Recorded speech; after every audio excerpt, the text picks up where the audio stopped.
La lutte pour le changement va se poursuivre jusqu'à ce que le chef d'État et les membres du gouvernement posent leur démission.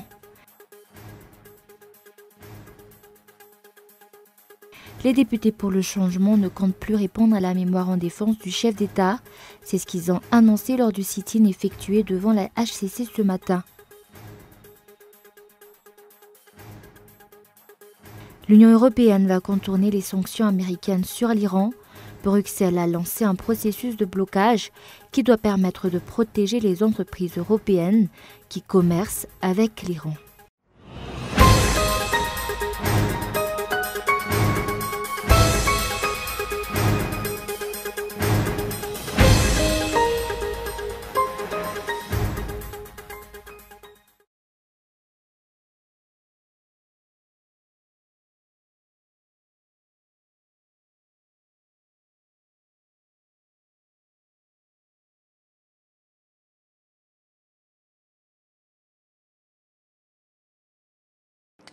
Bonsoir à tous et bienvenue dans cette nouvelle édition du journal en version française sur Cool TV. À la une, la lutte pour le changement va se poursuivre jusqu'à ce que le chef d'État et les membres du gouvernement posent leur démission. Les habitants de la capitale ne sont pas les seuls à réclamer cette démission. Ceux en province réclament également. Le résumé de cette manifestation d'aujourd'hui dans ce reportage de Gaëtan Andjianslav. Les manifestants se sont donné rendez-vous sur la place du 13 mai ce matin, un défilé pour exprimer la désapprobation face à ce régime et réclamer la démission du président de la République et du gouvernement a eu lieu.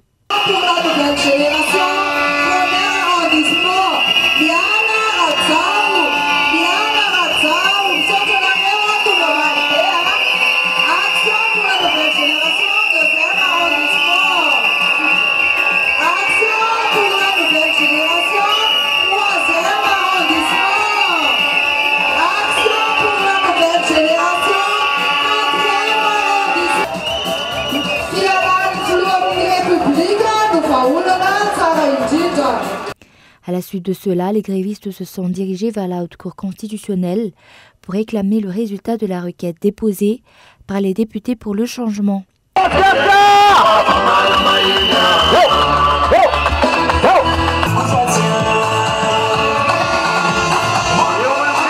Ce sit-in devant la HCC n'a pas duré longtemps. Les manifestants sont rapidement retournés à la place du 13 mai. Lors de leur séance de prise de parole, les députés pour le changement ont à nouveau souligné que l'avenir du pays est entre les mains des membres de la HCC et qu'ils doivent ainsi prendre une décision sans prendre parti, malgré les rumeurs qui courent, comme quoi quelqu'un essaierait de les corrompre. Le régime veut 9 milliards, il promet ainsi des marchés, des terrains ou autres contreparties en échange de cette somme d'argent. La question qui se pose alors est, est-ce une coïncidence si ces 9 milliards correspondent au nombre des membres de la HCC, qui sont 9? Est-ce que le président compte encore corrompre ses membres? Les raisons qui expliquent cette demande de démission du président Iradona Mampian et des membres du gouvernement peuvent se résumer en 3 grands points, d'après les explications. Le peuple réclame la démission du chef d'État et des membres du gouvernement, premièrement à cause de l'insécurité qui règne au pays, ensuite à cause de la corruption qui gangrène la grande île, et enfin à cause des violations de la Constitution. Nous n'accepterons pas que la HCC donne comme réponse la mise en place d'un accord politique à la requête que nous avons déposée.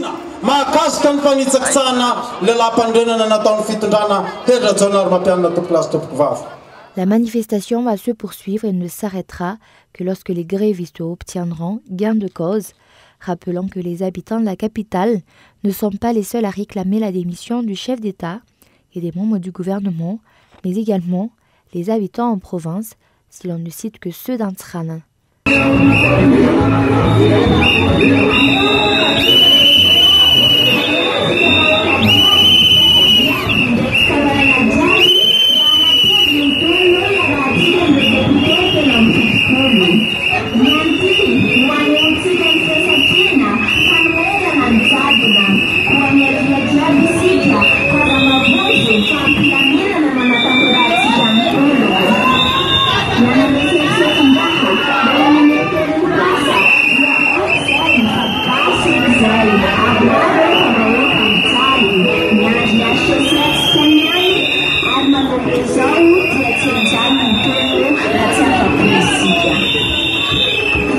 la manifestation se renforcera encore plus. Les manifestants se donneront ainsi un nouveau rendez-vous demain à 11 h sur la place du 13 mai. Et les parlementaires pro-régime sont venus remettre une mémoire en défense du chef d'État aux membres de la HCC ce matin, du jamais vu dans n'importe quel pays démocratique du monde, appliquant la séparation du pouvoir. Reportage de Ange Arson. Ce matin, ce sont les parlementaires, dont une des premières responsabilités est pourtant de contrôler l'action du gouvernement, qui sont venus déposer le mémoire en défense du chef d'État à la Haute Cour constitutionnelle pour se défendre contre l'accusation de violation de la Constitution et le fait de ne pas avoir mis sur pied la Haute Cour de justice. Une situation sans précédent dans tous les pays démocratiques du monde où un système de séparation du pouvoir est appliqué. À l'occasion, ces parlementaires ont déclaré que la loi fondamentale et le principe de séparation de pouvoir devaient être respectés.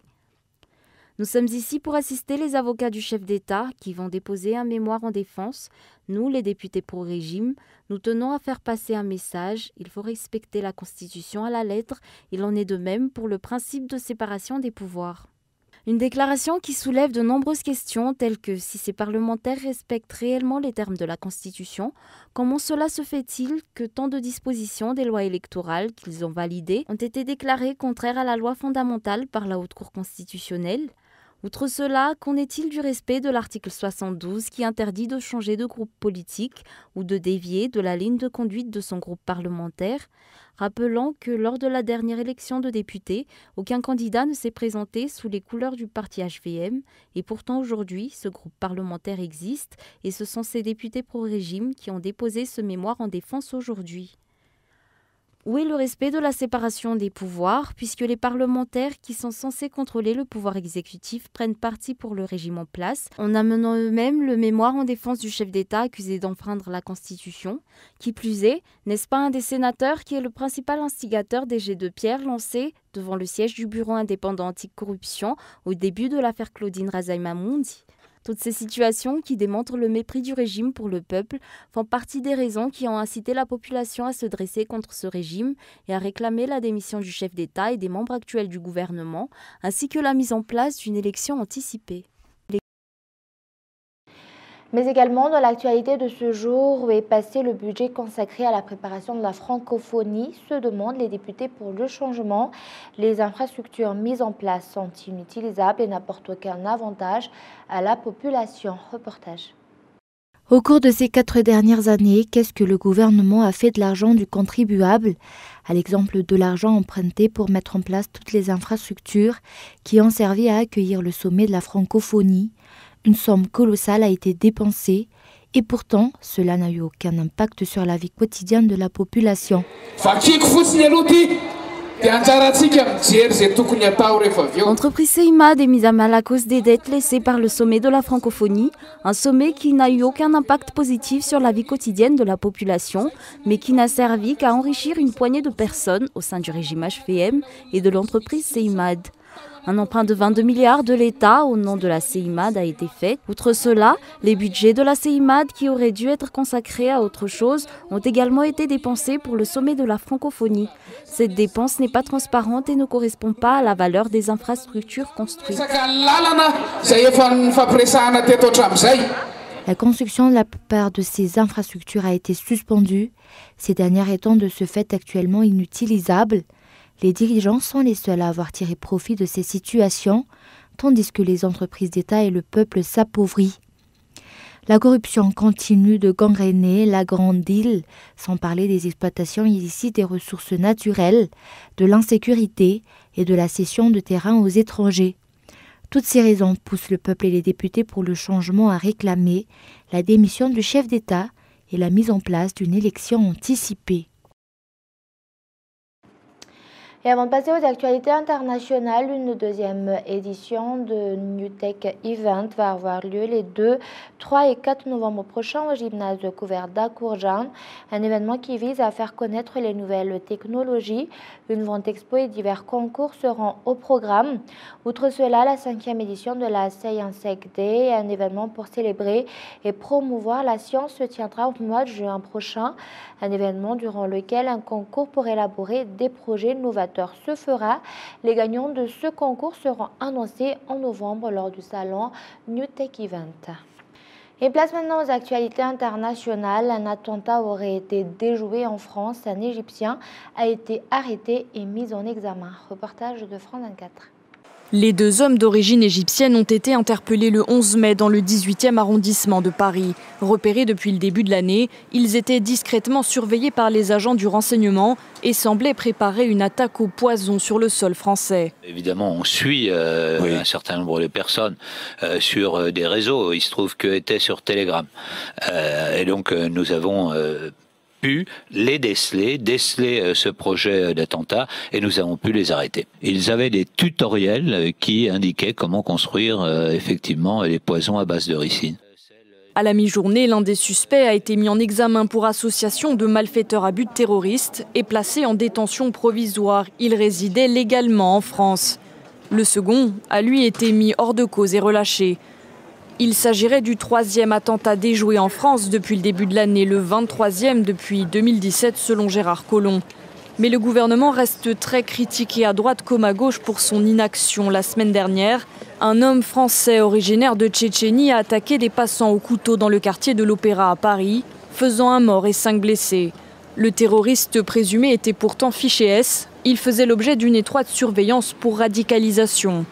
Et l'Union européenne va contourner les sanctions américaines sur l'Iran. Bruxelles a lancé un processus de blocage qui doit permettre de protéger les entreprises européennes qui commercent avec l'Iran. Reportage de France 24. L'Union européenne a activé la loi de blocage face aux menaces de Washington. Une mesure censée permettre aux entreprises et aux tribunaux européens de s'affranchir des sanctions imposées par les États-Unis contre les entreprises qui font des affaires en Iran. Les effets des sanctions américaines annoncées ne resteront pas sans effet. Et donc, nous avons pour devoir, Commission et Union européenne, de protéger nos entreprises européennes et notamment les petites et moyennes entreprises.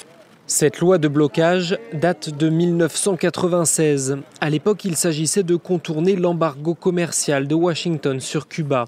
Mais l'efficacité de cette mesure est dans les faits quasi nulle, étant donné l'omniprésence des banques américaines dans le financement des entreprises qui investissent en Iran. Le géant français du pétrole Total, par exemple, a menacé de se retirer du projet d'exploitation du plus grand champ de gaz naturel au monde, au sud de Téhéran. Un tiers de ses actionnaires sont américains et ses activités outre-Atlantique représentent plus de 10 milliards de dollars. En cas de désengagement de Total, c'est une entreprise chinoise qui récupérera le marché. L'utilité de la loi de blocage est donc limitée, surtout qu'Emmanuel Macron ne semble pas décidé à entamer un bras de fer avec les États-Unis à ce sujet. Nous n'allons pas enclencher une guerre stratégico-commerciale avec les États-Unis sur le cas de l'Iran. Donc je le redis très clairement, on ne va pas sanctionner ou contre-sanctionner des entreprises américaines pour répondre sur ce sujet-là. Les sanctions prises par les États-Unis contre les entreprises qui font des affaires en Iran devraient être rétablies dans les 6 prochains mois. Et avant de se quitter, je vous rappelle les grands points de ce journal. La lutte pour le changement va se poursuivre jusqu'à ce que le président de la République et les membres du gouvernement posent leur démission. Les habitants de la capitale ne sont pas les seuls à réclamer cette démission, ceux en province également. Et les députés pour le changement ne comptent plus répondre à la mémoire en défense du chef de l'État. C'est ce qu'ils ont annoncé lors du sit-in effectué devant la HCC ce matin. Et l'Union européenne va contourner les sanctions américaines sur l'Iran. Bruxelles a lancé un processus de blocage qui doit permettre de protéger les entreprises européennes qui commercent avec l'Iran. Et voilà, c'est la fin de ce journal. Merci de votre fidélité. Au revoir et bonne soirée à tous.